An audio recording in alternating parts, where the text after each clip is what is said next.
Being character. Okay, hit it. Welcome to Next Gen Investors. I'm Buffett. And I'm Warren. We're here to help you get ahead of the market before the smart money makes its move. Alright, so first, let's dive into some past news.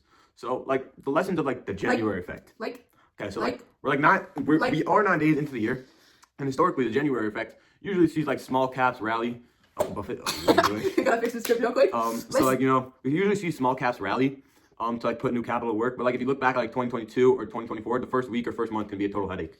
If you get my mic. Exactly. People get their bonuses. They feel optimistic about the new year. New Year's resolutions, all that.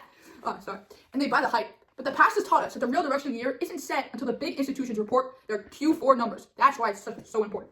So they're like, okay, that's like the January effect, and that's like all past news, Okay, so let's talk about like the real news coming up this week, bro. This week.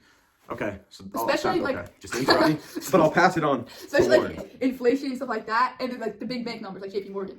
Speaking of reality checks, next Tuesday on January 13th is essentially Judgment Day for this market. Extremely, get your ADHD out of here.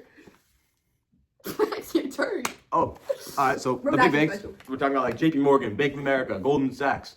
So those banks are literally a double whammy. Triple whammy. JP Morgan. Good math. So it's basically what's upcoming this week is like earnings season starting. So like banks always go first in earnings season, and also CPI, which is like gives a reading for inflation. All right, now I'll pass it over to Warren for our stock picks. I skipped the entire section.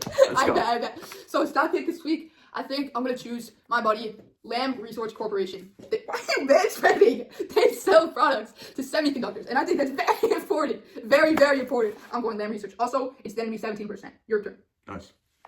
So honestly, I think I'm gonna go with White Fiber. It's very small cap. It's a very unknown company. White Fiber. White Fiber. Ticker WYFI. WYFI. White Fiber.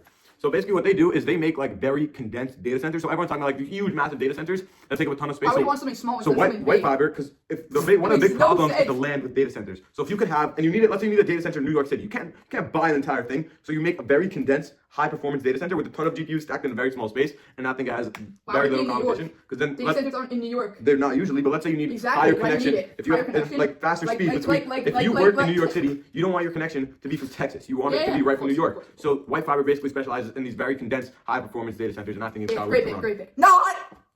Alright, we'll see. We'll see next week. That's the last game for the week ahead. Banks, inflation, and a whole lot of volatility. It's a double whammy.